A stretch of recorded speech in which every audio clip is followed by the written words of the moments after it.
අද ඔයාලා එකතු වෙන්නේ බුද්ධ ධර්මයට කොහොමද ලේසියෙන් එකක් ගන්න කියලා. ඉතින් වැඩි වෙලා යන්නේ නැතුව කියන්නම් කොහොමද එතන බුද්ධ ධර්මයට එකක් ගන්න කියලා. ඇත්තටම බුද්ධ ධර්මයට එකක් ගන්න මාර ලේසි. මොකද බුද්ධ ධර්මය කියන්නේ පාඩම් කරන විෂයක්. ඒකෙත් මම මුලින්ම කියනවා ඔයාලා විභාගයට ලං වෙලා අනුමාන කියලා බලන්න එපා. මොකද සමහර අවුරුදු වල මේ පෙබරවාරි අවුරුද්ද එහෙම අනුමාන සමහර ඒවා නම් හරියටම ආවේ නැහැ. ඒ නිසායි කියන්නේ කලින් නිකන් හරි පොත බලාගෙන යන්න මේ සූදානමට ඔයාලගේ හැමෝටම කියන්නේ. මොකද අනුමාන එන්න පුළුවන්. ඒ අනුමාන කියන්නේ ඉතින් ගුරුවරු ගෙස් කරලා පාස් පේපර්ස් එක කියන ඒවානේ එන්න පුළුවන්. හැබැයි අර මොකටද සූදානමට හැම එකම බලාගෙන යන්න කලින් ඔන්න කියනවා. නැත්නම් මට කියන්න පුළුවන් අනුමාන ඒ වෙනවා. ඒව බලාගෙන යන්න බොරුවට වෙහෙසක් දරන්න ඕනේ නැහැ. කලින් පාඩම් කළා එහෙම නෙමෙයි මම කියන්නේ. මේ විච්ච දේවල් එක ගැන සමහර අවුරුදු වල කියපු අනුමාන හරියටම ආවා. හැබැයි ඉතින් හරියටම අනුමාන හදලා කියන්නේ පේපරේ බලන්නේ නැහැනේ. ඒකයි කියන්නේ කලින් මොකටත් එන ක්‍රමය දැනගෙන ඉන්න කියලා. අනිවාර්යයෙන්ම ඔයාලට පාස් පේපර්ස් වලින්ම ගොඩ යන්න පුළුවන් මේ O level කියන සබ්ජෙක්ට් එක නම්. බුද්ධ ධර්මයේ ගත්තොත් ඔයාලට අනිවාර්යයෙන්ම ඔයාලා පාස් පේපර්ස් කරොත් හරි ඔයාලා පේපර් වල දැකලා ඇති ධම්මපදේ නම් අනිවාර්යෙන් ලකුණු එන එක එනවමයි. මෙතෙක් කල මේ පේපර්ස් වලට ධම්මපදයෙන් ඇවිල්ලා තියෙනවා ලකුණු. ධම්මපදයේ ප්‍රශ්න ලකුණු 10ක් එනවා අනිවාර්යෙන්ම එන්න අර ඔයාලගේ පෙළ පොතේ 10 11 අවශ්‍ය තියෙන එකෙන් ගාථාවක් ලියන්න. ඊට පස්සේ ගාථාව තේරුම් කරන්න. ඊට පස්සේ අපේ ජීවිතේට ගන්න පුළුවන් ආදර්ශ. ඉතින් ඕවා පාස් පේපර්ස් කරොත් ඔයාලට අහු වෙනවා. අනිවාර්යයෙන්ම ඔය පාස් පේපර්ස් අවුරුදු 5ක 6ක කරොත් ඔය 6 අනිවාර්යයෙන්ම මේ ගාථා සේරම තියෙනවා. එතකොට ඒකෙන් අහන්න පුළුවන් ප්‍රශ්න සේරම ඇහිලා තිනවා. එතකොට ඔයාලා ඒවා ප්‍රැක්ටිස් කරන්න. ඒවම තමයි කැරකිලා ඔය ජීවිතේට ආදර්ශ කෙනක අන්තිම ප්‍රශ්න හැදෙන්නේ. අනිත් එක තමයි ආයෙ ඔයාලගෙන් නිතර අහන ප්‍රශ්නයක් තමයි ඔය භාවනා ක්‍රම. ගොඩක් ඔය භාවනා ක්‍රම ආශ්‍රයෙන් ප්‍රශ්න අහනවා. අනිත් ඒවා තමයි ඔයාලගෙන් අහන ධර්ම සංගායනා. ඔය ධර්ම සංගායනා කියන ප්‍රශ්න නිතර අහන ප්‍රශ්නයක්. හැබැයි එක්තරා අවුරුද්දක ඔය ප්‍රශ්න නැතු වෙනවා. හැබැයි අපිට හිතන්න පුළුවන් මේ 26 අවුරුද්දටත් එයි කියලා. මොකද ඔය ධර්ම සංගායනා ප්‍රශ්න සාමාන්‍යයෙන් නිතර ඇහෙන ප්‍රශ්නයක්. අනිත් එක තමයි ඔයාලා දන්නවා 7 වෙනි ප්‍රශ්නේ ලකුණු එක කරුණකට 5 ගානේ කරුණු දෙකක් විස්තර කරන්න කියනවා. අනිවාර්යෙන් වැලිවිට සන්නංකර හාමුදුරුවෝ හරි රේරුකාණේ චන්ද විමල හිමි හරි අනගාരിക ධර්මපාලතුමා දුටුගැමුණු රජතුමා. ඔන්න ඔය පොයින්ට් 4ෙනොත් එක පොයින්ට් එකක් එන්න ඉඩ තියෙනවා බොහෝ දුරට. ඔය නිතර ඇහෙන ප්‍රශ්න තමයි මම කිව්වේ. අනිවාර්යෙන් ඔයාලා හොඳට මේ සමහරු විස්තර කරන අනිවාර්යයෙන්ම ළමයි ඔය හැම ප්‍රශ්න පළවෙනි ප්‍රශ්නේ අරුණාම පළවෙනි ප්‍රශ්න 10ක් එනවනේ. ඒකට කෙටි පිළිතුරු ලියන්න තියෙන දෙක ගන්න ලකුණු 20ක් එතන හම්බෙනවා.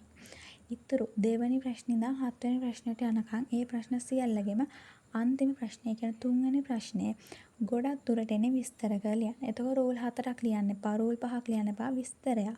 විස්තරයක් ලියන්න පරිම රූල් 10ක් 12කට වැඩියෙන් ලියන්න. මොකද විස්තරයක්නේ. එතකොට ලියන්න. එතකොට මම නම් කියන්නේ ගොඩක්ම ඔයාලට හිතනවා නම් අපේ වොච් එකක් බඳන්න යන කොහොමද ටයිම් මදි වෙයි කියලා.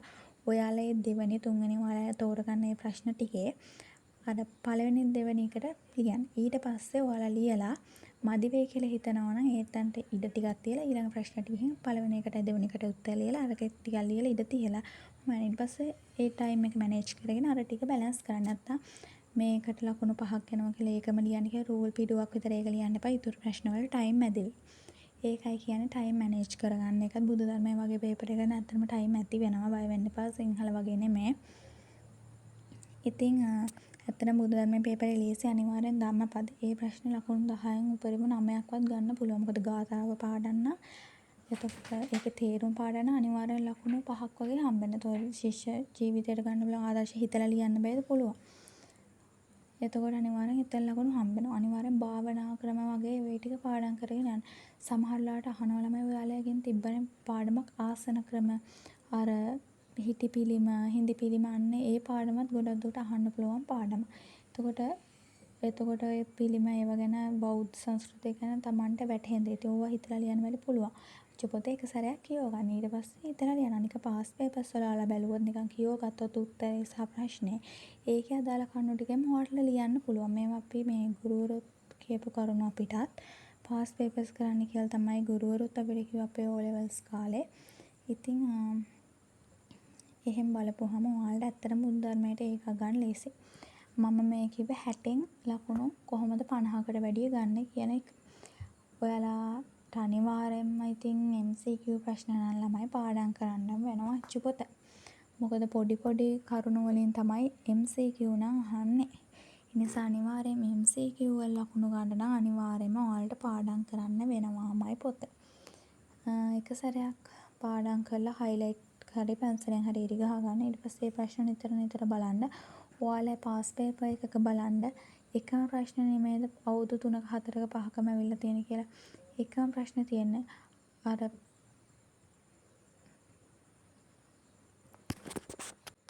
දස පාරමිතාවල වගේ මොන පාරමී ගුණේ ප්‍රගුණ කරන අවස්ථාව මොන ජාතකෙන්ද ලෝමහංස ජාතක අන්න ඒ විදිහේ ඒ ප්‍රශ්නේ ඒ විදිහටම ඇවිල්ලා තියෙනවා. සම්දිට්ඨිකෝ අරහං කියන ගුණ සුපටිපන්න කියන්නේ මොකද්ද නොවන්නේ මොනවාද අන්න ඒ විදිහේ එකම ප්‍රශ්න ඇවිල්ලා තිනවා. ආසන චිත්‍ර මූර්ති අඳපු අයගේ නම අන්න ඒ විදිහේ ප්‍රශ්න තමයි ඇවිල්ලා තියෙන්නේ. ඉතින් ඒවා අල්ල ගන්න ළමයි අනිවාර්යයෙන්ම අච්චු පොත කියවන්නම වෙනවා. ඉතින් බුදු ධර්මයේ ලේසියෙන්ම ගන්නවා නම් ගන්න වෙන්නේ අර ලකුණු 60න් ගන්න තැන තමයි අපිට අනුමාන කරලා කියන්න පුළුවන්. අර ප්‍රශ්න අනිවාර්යෙන් එයි කියලා. අපිට MCQ ඉතින් අනුමාන කරලා කියන්න බෑ. ඒක තනිකර අච්චු පොතෙන් එන්නේ. නිසා ඔයාලා දැන් ඉඳන්ම පාඩම් කරන්න ගන්න. මොකද තව මාස 6ක් මාස 5ක් ඉතුරු වෙලා තියෙනවා. බය වෙන්න එපා. දැන් ඉඳන්ම පාඩම් කරන්න අනිවාර්යෙන් බුදු ධර්මයේ වගේ නම් ළමයි දවස් සතියක් ගත කරන සතියේ පාඩම් අච්චු පොත් දෙකෙන් පාඩම් 40 ගණන් තියෙනවනේ එකක 20 ගානේ. එතකොට දවස් 7කට පාඩම් 5ක් ගන්න හරි පාඩම් කරගන්න. මොකද ලොකු පාඩම් නෑනේ. ඉතින් පිටු 10 15 වෙන ඒවා නෑනේ. ඊටම සීමිත පිටු ගන්න තියෙන. උනිදි යන්නේ අද්දි හැම වගේ චූටි පාඩම් ටික කියව ගන්න. එතකොට එහෙම ආදී නොදැනීම පොත ඉවර වෙනවා. එතකොට ඒ එක්කම ඔයාලා highlight හරි වැදගත් කරන පැන්සලෙන් ඉරි ගහගෙන ඒක මේවා කරගන්න. ඒකම පාස් පේපර්ස් කරන්න. හැම වෙලේම කියන්නම පාස් පේපර්ස් කරන එක එකම ප්‍රශ්නයක්. ඔයාලා නිකමට බලන්න අවුරුදු දෙකක පාස් පේපර්ස් අර එක විදිහ සමානකම් නැද්ද කියලා. ඉතින් බුද්ධ ධර්මයට නම් ගොඩ යන ලේසිම ක්‍රමය තමයි පාස් පේපර්ස් කරලා එක සැරයක් අච්චු පොත කියවලා ඔයාලා පාස් පේපර්ස් කරලා බලන්න. අනිත් එක තමයි ඔයාලා try කරන්න පේපර්ස් 2ක් 3ක් අරගෙන MCQ ප්‍රශ්න ටික විතරක් අරගෙන තනියම කරන්න. තනියම කරලා බලන්න ඔයාලා MCQ 40න් කීයක් හරියනවද කියලා. 35ට වඩා හරියනවා නම් කොහොමදත් ඔයාලා හොඳයි. ආයි ඉතින් වෙන ඉම්ප්‍රූව් කරන්න දෙයක් නැහැ. ඔයාලා හොඳයි. 20 ගාණක් වගේ නම් 20ට අඩුයි නම් ඔයාලා බලන්න කොහෙද වැරදුනේ මොන පාඩමද වැරදුනේ. ඒ පාඩම ආයි කියවන්න. එතකොට ඒ පාඩමෙන් එන්න පුළුවන් සේරම ටික ඔයාලට හිතෙනවා මේ විදිහෙන් එන්න පුළුවන්. ඒව නෝට් ඩවුන් කරගන්න. ඒ නෝට් ඩවුන් කරගන්න බැනේ ඉරි ගහ ගන්න. අන්න ඒ අරගෙන ඊට පස්සේ ඒ පාඩම එක සැරයක් කියවනවනේ. එතකොට ගොඩක් දුරට ඔයාලට වැරදෙන ටික එකම පාඩමකට ඇතුළත් වෙයි ගොඩක් දුරට. එතකොට ඔයාලට ඒ පාඩම මදි කියන එක කියවනේ. ඒ විදිහට පාඩම නැවත රිවයිස් මතක් කරගන්න. ඒ විදිහට පාඩම් වයිස් කරගෙන යද්දී ඔයාලට නිකම්ම තේරෙයි ඔයාලගේ ලකුණු ඉම්ප්‍රූව් වෙනවා. තව වැඩි වෙනවා. එතකොට 35න් උඩ එනකන් ඔයාලා අන්න ඒ විදිහට මහන්සි වෙලා වැඩ කරන්න. ඔයාලට තේරෙයි විභාගයට කලින් දවස් ඔයාලට බොරුවට පොත් දෙකම පාඩම් කරගෙන නැහැ ඉන්න දෙයක් නැහැ. මොකද ඔයාලා පේපර්ස් කරලා ඉවරයි දැම්මම. මම කියන්නේ ඔයාලා විභාගයට මාස 3ක් 4ක් තියලා ඔයාලගේ විභාග නියමිත කාලය දෙසැම්බර් වල තියෙනවා කියලා කියනවනේ. එතකොට ඔයාලා කල්තියාම සූදානම් වෙන්න ප්ලෑන් එකක් හදාගන්න. මම අගෝස්තු A level නිමාඩු වෙද්දී මම මගේ සිලබස් එක ඉවර කරගන්නවා. මට පාඩම් කරන්න තියෙන විෂයන් ටික ඉවර කරගන්න. කියලා ප්ලෑන් එකක් ඔයාලා හදාගන්න. එතකොට ඒ ප්ලෑන් එකට අනුව වැඩ කරන්න. ඊට පස්සේ මම කරන්නේ අගෝස්තු වල ඉඳන් පාස් පේපර්ස් විතරමයි. මම මේ වෙද්දී පාඩම් කරලා ඉවර වෙනවා. අන්න ඒ විදිහේ මතක ඔයාලා ඊට පස්සේ ඔයාලා අදාළ ප්ලෑන් එකක් හදාගන්න. ඉතින් බුද්ධ ධර්මයේ කියන විෂය නම් ලේසියෙම ලකුණු ගන්න පුළුවන්. අර MCQ කරන්න නම් අනිවාර්යයෙන්ම අච්චු පොත කියවලා තියෙන්නම ඕනේ. අනිත් ප්‍රශ්න ටික නම් අපිට කියන්න පුළුවන් අනිවාර්යෙන් ධම්මපදයෙන් එයි කියලා. මොකද මේ ඇවිල්ලා තියෙන ක්‍රමය අනුව හැබැයි ඒක වෙනස් වෙන්න පුළුවන්. මොකද හැමෝම හිතන්න පුළුවන් දැන් ළමයි ධම්මපදයේ කියන එකෙන් අනිවාර්යෙන් ප්‍රශ්නයක් එයි කියලා. පාඩම් කරන අපි වෙන ප්‍රශ්නයක් දාන්න ඕන. අන්න ඒ විදිහට යාලත් වෙනස් කරන්න පුළුවන් අපි හිතන විදිහට. මේ නිසයි කියන්නේ ඔයාලා ටච් එකේ ඉන්න හැම පාඩමක්ම ඉතින් ලේසියෙන් ඒකක් ගන්න ක්‍රමේ තමයි හැමතිස්සෙම පාස් පේපර්ස් කරන්න. ඒ පාඩම්මයි එන්නේ. බලන්න ඔයාලා නිකන් මම කියනවට පාස් පේපර්ස් පොතක් කරන් වැඩි ගාණක් වෙන්නෙත් නැහැ. රුපියල් 600ක් 700කට වගේ අඩුවෙන් ගන්න පුළුවන්. මම ගන්න කාලේ නම් 600 ගාණක් වගේ තමයි වුණේ ගිය දැන් අවුරුදු 2කට විතර කලින්. ඉතින් එහෙම තමයි ඉතින් බුද්ධ ධර්මය ගැන කියන්න තියෙන්නේ. ඉතින් මොන හරි ප්‍රශ්න තියෙනවා නම් කොහොමද කරේ කොහොමද එහෙම පාස් පේපර්ස් කරන්න වගේ මොන හරි ප්‍රශ්න තියෙනවා නම් කමෙන්ට් එකක් දාගෙන යන්න. ඉතින් මම හිතනවා වැදගත් වෙයි කියලා. අනිවාර්යයෙන්ම මම කියන්නේ. ඔයාලට පාස් පේපර්ස් කරලා ලෑස්ති වෙන්න. ඊට පස්සේ ඔයාලා ලකුණු ඔයාලගේ බලන්න කොහොමද තියෙන්නේ කියලා. ඉතින් හැමෝටම වැඩ ටික කරන්න කියලා ඉල්ලනවා. එහෙනම් හැමෝම වැඩ කරගෙන ඒ 9කට යමු.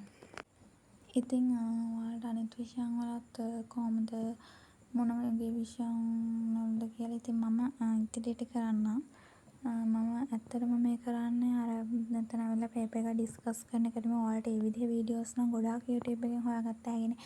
මම මගේ පර්සනල් මම පාවිච්චි කරපු ටිප්ස් අනම්ම නම් තමයි කියන්න try කරේ. ඉතින් මම මේකෙන් නම් කියන්නේ බුද්ධ ධර්මයට වගේ නම් පාස් පේපර්ස් කරන්න කියලා. ඉතින් අනිත් සබ්ජෙක්ට් වලටත් මම පාවිච්චි කරපු ටිප්ස් සහ මම ගියපු ගුරුවරු කියන්න මම බුද්ධ ධර්මයට නම් ක්ලාස් ගියේ නැහැ. ඉතින් ගොඩක් අය බුද්ධ ධර්මයට නම් යන්නේ නැහැනේ. ඉතින් සිංහල වගේ සබ්ජෙක්ට් එකකට වගේ නම් මොනවද කරන්න ඕනේ?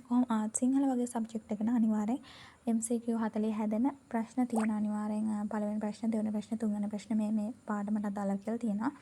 මම මේ වීඩියෝ එකක් ඉස්සරහට කරන්නම්. එහෙනම් හැමෝම කීප විදිහට වැඩ කරගෙන ඉන්න. channel එක subscribe කරන්න.